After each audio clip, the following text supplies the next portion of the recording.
दोस्तों, अगर आप इन्वेस्टमेंट से जुड़े वीडियोस में इंटरेस्ट रखते हैं तो फिनोबिट के दूसरे ऑफिशियल यूट्यूब चैनल व्यूबिट, जिसका लिंक आपको डिस्क्रिप्शन में दिया गया है, मेक श्योर कि इस वीडियो को पॉज करते हुए डिस्क्रिप्शन के लिंक से आप चैनल को जरूर सब्सक्राइब कर लेंगे। उस चैनल पर पोर्टफोलियो रिव्यू से सीरीज वीडियोस पब्लिश की जाती हैं, जिससे आपको काफ़ी हेल्प मिलता है आपके लॉन्ग टर्म इन्वेस्टमेंट में अपने फाइनेंशियल डिसीजन को लेने के लिए। तो मेक श्योर कि इस वीडियो को पॉज करते हुए आपने डिस्क्रिप्शन के लिंक से चैनल को जरूर सब्सक्राइब कर लिया है। आज के इस वीडियो में हम लोग बात करने वाले हैं HDFC बैलेंस एडवांटेज फंड के बारे में। इस फंड का कंप्लीट रिव्यू करेंगे। मार्केट में इस समय करेक्शन फेज चल रहा है, अच्छा खासा करेक्शन हो चुका है। अगर हम लोग लार्ज कैप की बात करें तो 12 से 13% की गिरावट हो चुकी है। मिड कैप की बात करें अच्छा खासा गिर चुका है। स्मॉल कैप की बात करें तो मोर देन 20% करेक्शन हो चुका है स्मॉल कैप में। तो इन सब करेक्शन के बाद से अगर कोई एक ऐसा रिटेल इन्वेस्टर है जिसके पास लमसम करने के लिए मान लेते हैं कि 10 लाख रुपया है, तो क्या उसे HDFC का बैलेंस एडवांटेज फंड में इन्वेस्टमेंट करना चाहिए या नहीं। बहुत इंफॉर्मेटिव वीडियो होने वाला है, अंत तक जड़ जोड़े रहिएगा। नमस्कार दोस्तों, मेरा नाम है नीरज, आप देख रहे हैं फिनोबिट यूट्यूब चैनल। अगर आप इस चैनल पर पहली बार विजिट कर रहे हैं तो इसको सब्सक्राइब करते हुए बेल आइकन को प्रेस करना ना भूलें। सबसे पहले हम लोग ये देखेंगे कि स्मॉल कैप, मिड कैप और लार्ज कैप में इस करेक्शन फेज में जो पॉपुलर फंड्स हैं वो कितना करेक्ट हुए हैं, और उसके बाद से HDFC बैलेंस एडवांटेज फंड के करेक्शन के बारे में बात करेंगे। और उससे एक आइडिया हमें मिलेगा कि इस मार्केट गिरावट में उसने अन्य कैटेगरी के फंड जैसे स्मॉल कैप, मिड कैप और लार्ज कैप की तुलना में कैसा परफॉर्मेंस दिया है। सबसे पहले बात करेंगे Nippon India small cap fund की। यहाँ पर मैं बिल्कुल क्लियर कर दूं कि स्क्रीन पर जो भी आपको फंड दिखेगा वो कोई भी रिकमेंडेशन या फिर सजेशन नहीं है, सिर्फ और सिर्फ एजुकेशन पर्पज के लिए, उदाहरण के तौर पर ये वीडियो बनाई गई है। तो कोई भी फाइनेंशियल डिसीजन लेने से पहले आप खुद से रिसर्च जरूर कर लीजिएगा, अपने एडवाइजर से सलाह जरूर ले लीजिएगा।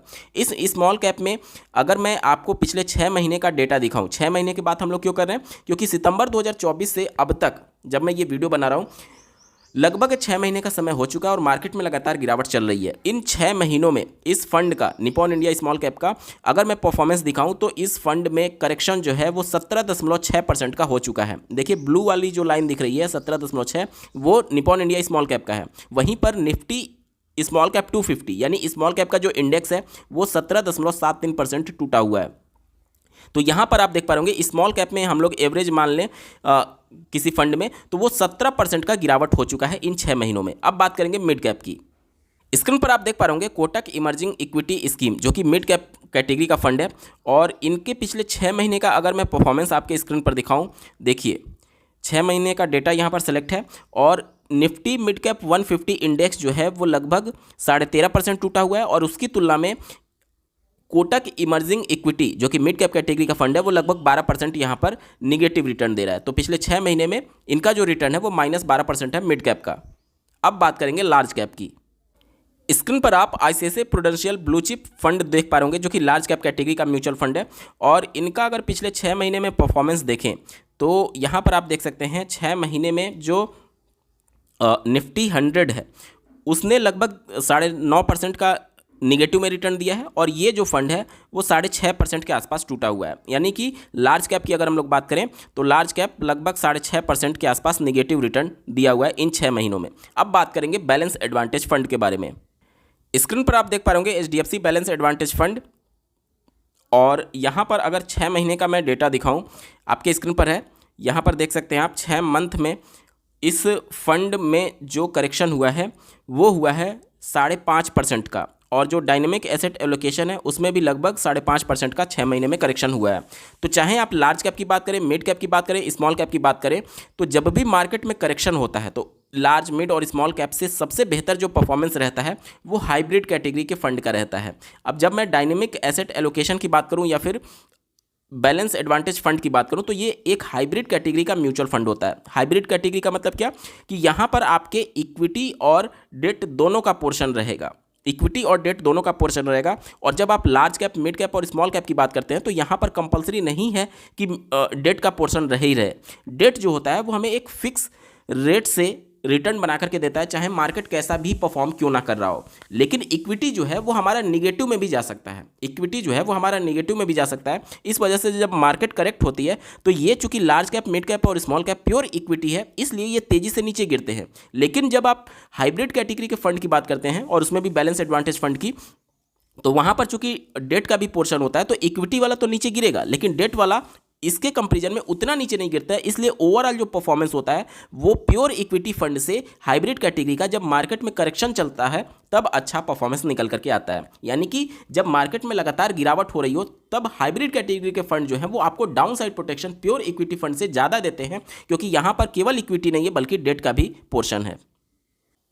इस फंड के बारे में और थोड़ा सा डीपली बात करें तो यहाँ पर आप देख सकते हैं इस फंड ने पिछले 3 साल में जो रिटर्न बना करके दिया है वो लगभग 20% का है।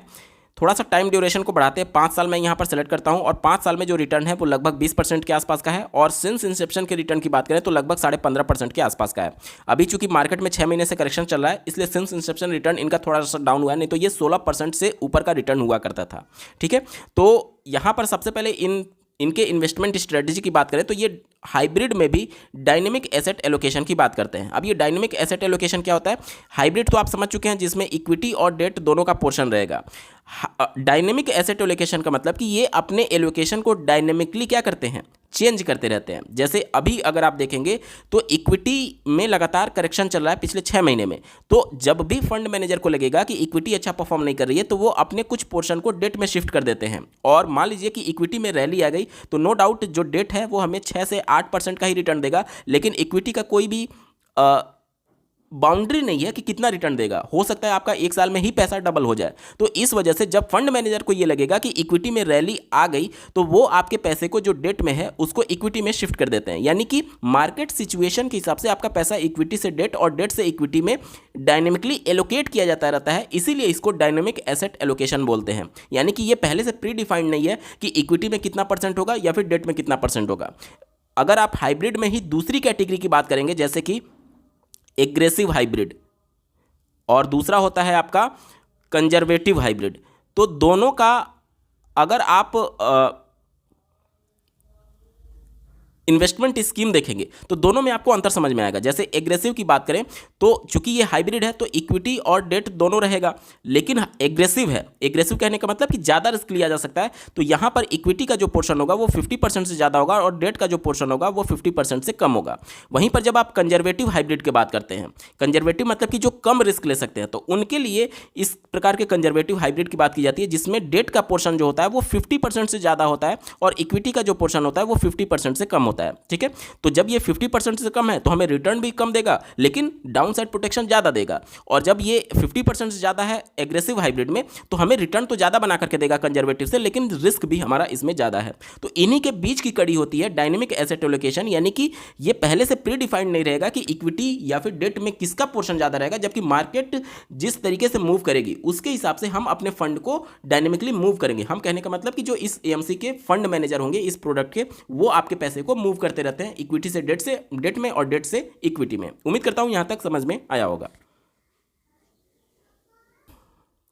इस फंड के अगर टोटल एयूएम की बात करें फंड साइज की, तो इनका जो एयूएम है वो 94,251 करोड़ का है। अगर आप मार्केट करेक्शन से पहले देखते तो इनका जो एयूएम था वो 95,000 करोड़ से भी पार का था। क्योंकि मार्केट करेक्ट हुई है इस वजह से टोटल एयूएम में भी इनके गिरावट देखने को मिला है।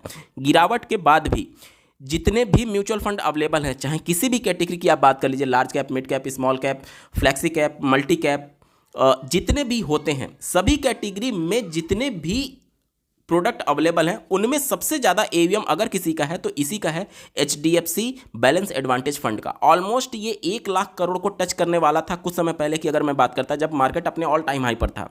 अभी इनका चूंकि करेक्शन हुआ है इसलिए इनका एयूएम भी थोड़ा सा डाउन हुआ है। फिर भी अभी के भी डेट में जितने भी प्रोडक्ट अवेलेबल हैं म्यूचुअल फंड में सब में इनका एयूएम सबसे ज़्यादा है। तो इसकी पॉपुलैरिटी का अंदाजा आप इसी से लगा सकते हैं कि पूरे इंडिया में जितने भी म्यूचुअल फंड अवेलेबल हैं उनमें सबसे बड़ा AUM HDFC balance advantage fund का है।